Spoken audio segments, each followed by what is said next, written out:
happy to see you this St. Patrick's Day. In a few minutes, we're exploring the science of happiness. I'm Carl Azus. Let's get started. First up, U.S. President Barack Obama has named his choice to fill a vacant seat on the U.S. Supreme Court. The nominee is Merrick Garland. He's a 63-year-old federal judge. He's a graduate of Harvard Law School. He was appointed to his current job by former President Bill Clinton. Judge Garland calls the Supreme Court nomination the greatest honor of his life. And President Obama calls him one of America's sharpest legal minds. But according to the U.S. Constitution, the Senate provides advice and consent concerning the president's Supreme Court nominees. That means the Senate has the power to either confirm or reject Judge Garland's appointment. And at this point, it doesn't look likely that he'll get confirmed because the Senate has no plans to hold a hearing about Judge Garland. Senate Majority Leader Mitch McConnell and several other Republicans say it should be up to the next president to fill this Supreme Court vacancy. They say the American people should have a voice in filling it. So a political battle has begun between the Democratic president and the Republican Senate. El Nino, a natural warming of water surface temperatures in the Pacific Ocean, has gotten a lot of blame for disrupting normal U.S. weather patterns this winter. But it's had some upsides. For one thing, especially in Northern California, El Nino's heavy rain and snow have been quickly filling up a number of reservoirs. Water levels in Lake Oroville are now higher than average. Lake Shasta also above average for this time of year. This does not mean the state's historic drought is over. Southern California still has low groundwater levels. There hasn't been enough rain to support many plants and animals. And when the concentrated and heavy rains do come, they can bring other dangers to parched land. From Northern California, where buildings teeter on the edge, to Southern California, where high winds have turned deadly, El Nino is definitely here, and it's strong. El Nino is an unusual warming in the equatorial eastern Pacific. It's 2.5 times the size of the continental United States. That warm Pacific water has brought unusual sea life to California. It's also the catalyst for El Nino rainstorms. This reservoir north of San Francisco tells the story. It's at full capacity for the first time in about a year, the overflow feeding down into creeks and streams.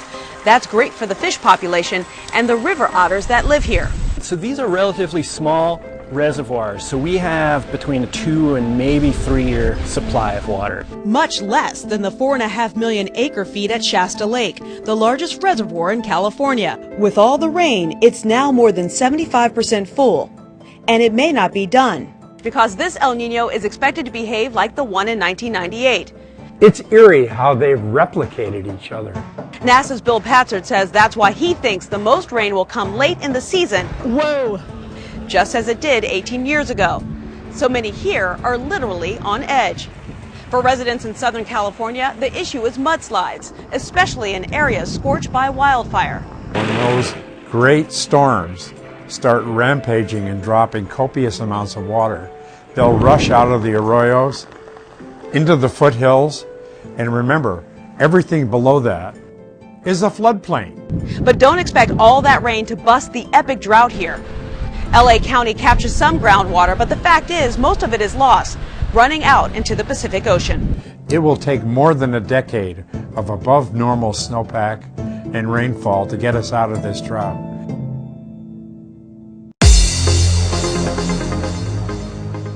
From North America to Central America, get ready for a hemispheric roll call. Eufaula High School is watching today, home of the Tigers. Great to have Eufaula, Alabama on the roll. We've also got some Tigers watching in Colorado from Early College Academy. Hello to our viewers in the city of Greeley. And in the capital of El Salvador, which is San Salvador, thank you for watching from Escuela Americana. There's one fewer candidate in the race for the Republican Party's presidential nomination. Florida Senator Marco Rubio announced he was suspending his campaign after he was defeated in his home state Tuesday by businessman and Republican frontrunner Donald Trump. Rubio said to his supporters, "While we are on the right side this year, we will not be on the winning side." This leaves 3 Republicans still in the race, and the latest delegate count following Tuesday's contests in 5 states, Donald Trump leads the candidates with 662 delegates. Texas Senator Ted Cruz has 408, and Ohio Governor John Kasich has 143. A Republican needs 1,237 delegates to win that party's nomination. For the Democrats, 2,383 delegates are needed to secure the nomination. Former Secretary of State Hillary Clinton leads with 1,116 pledged delegates and 472 superdelegates. Vermont Senator Bernie Sanders has 794 pledged delegates and 23 superdelegates. But remember, superdelegates can change their mind and vote for the other candidate. Happiness is such an important quality that the American Founding Fathers referenced it in the Declaration of Independence. The creator of the comic Peanuts simply said, "Happiness is a warm puppy." Now maybe you agree with that, maybe you're a cat person. But scientifically speaking, it appears that happy and healthy may go hand in hand. Here's Dr. Sanjay Gupta to explain how. Happiness isn't just a pleasant thing you feel. Science proves it's much deeper than that. Feeling happy actually helps you live a longer, healthier life. But how? Well, a large part of our happiness is tied to our social connections. In fact, if you don't have at least one close friend, you're less likely to be happy. Each of us have these things called telomeres. Those are tiny caps on our DNA chromosomes that measure our cellular age. And it turns out, they also measure how many friends we have. No friends equals shorter telomeres.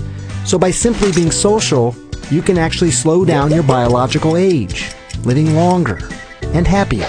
Another way to boost your level of happiness is by meditating.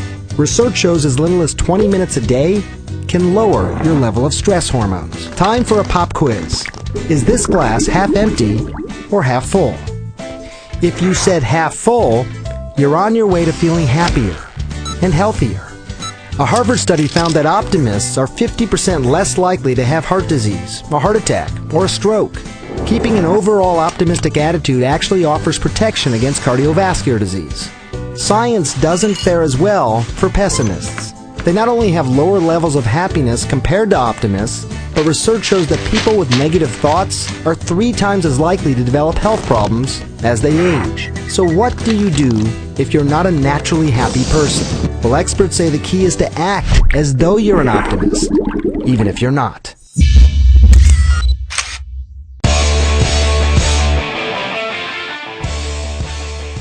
It started with people and horses. It accelerated with boats, cars, and planes. The sport of racing has changed as dramatically as the technology that speeds things up.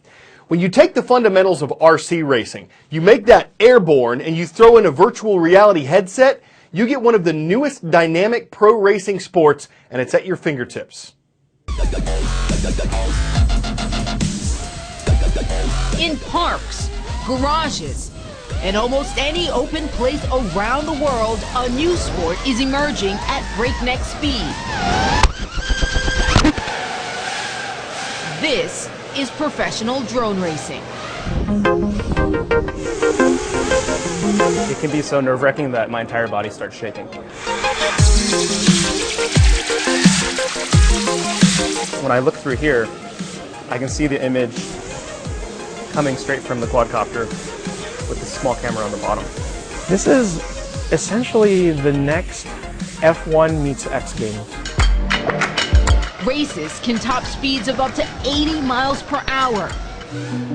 Well, for these pilots, there's big money at stake. $1 million and a chance to compete at a world championship in Dubai. The qualifying starts right on this track, a 150-meter track built to look like the set of Tron. It's almost time to fly. By day, Ken Liu is a design engineer at Google. In his free time, he's known as Flying Bear. Racing drones has become his obsession. Most importantly, it's about having steady thumbs and being calm under pressure. So it's all about the thumbs. It's really all about the thumbs. So whether you give that a thumbs up or a thumbs down, for those on whom the sport leaves an imprint, maybe it's hard to put their finger on or hard to nail down, but it's certainly something special. I'm Carl Azus, and I love to drone on with puns.